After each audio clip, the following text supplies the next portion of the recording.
Good evening. My name is Boris Lushniak, and I'm proud to be the Dean of the School of Public Health.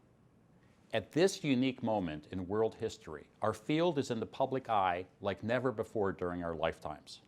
It is an honor to lead our dedicated and resilient team of students, faculty, and staff as we engage our alumni, our volunteers, our community partners in the noble calling of public health, to prevent disease and illness, to promote complete physical, mental, and social well-being, and prolong quality of life for all.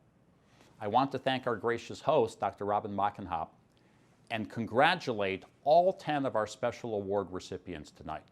Dr. Bonnie Braun, Dr. Pamela Clark, Dr. Deborah Gebhardt, Captain Paul P.J. Jung, Dr. Elaine Anderson, Mr. Samuel Pizzagatti, Dr. Jinzong Tien, Dr. Vita Ward, Dr. Mariano Kanamori, and Jim Kana.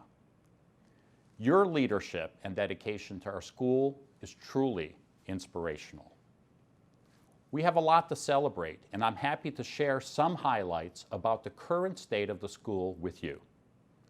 This academic year, we have been operating mostly virtually. Even though the campus has been more quiet, our education, our research, and our service activities have been more robust than ever.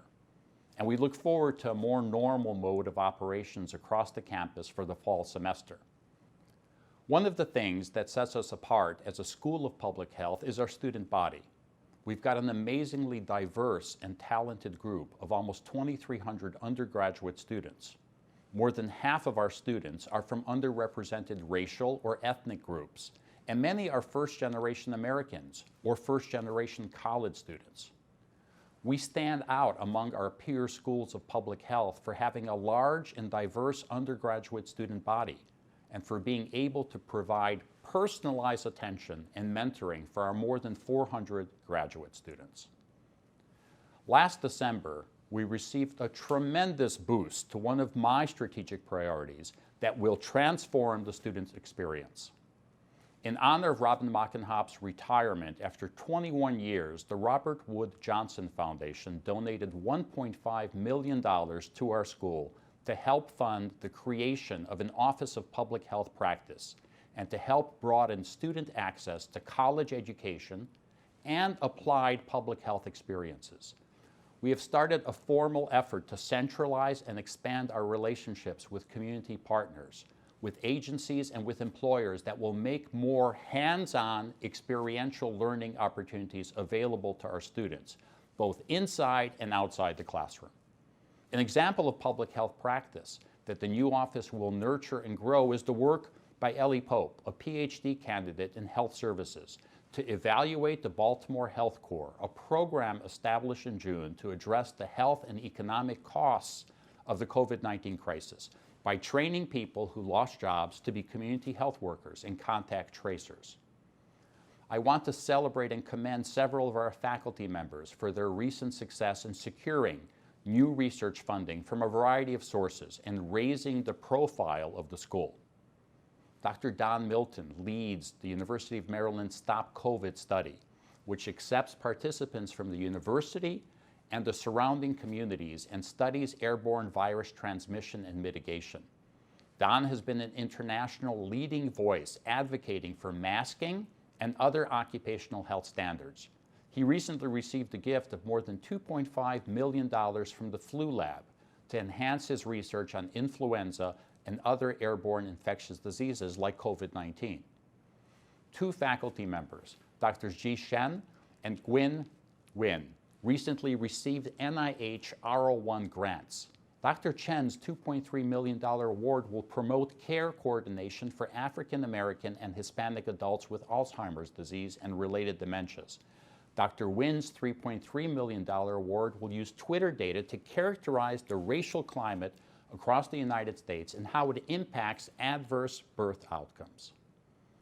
The Maryland Center for Health Equity, led by Dr. Stephen Thomas and Dr. Sandra Quinn, is part of the Communivax Coalition to strengthen the community's role in an equitable COVID-19 vaccination campaign funded by the Chan Zuckerberg Initiative. The center's hair network of 10 black barbershops and salons across Prince George's County and the District of Columbia engages local communities of color to identify improvements needed to vaccine delivery and communication strategies. While local, regional, national, and international service has always been a hallmark of the School of Public Health, our service activities have been on overdrive since the start of the global pandemic in early 2020. Our students have volunteered as contact tracers with the Maryland Response Medical Reserve Corps and with counties, while our faculty have performed epidemiological and data analyses for Prince George's, Anne Arundel, and Montgomery counties, as well as with the Maryland Department of Health. Our faculty advise the campus on safe reopening, and we hold regular community dialogues for public health practitioners, our students, and the community at large to discuss anti-racism and more.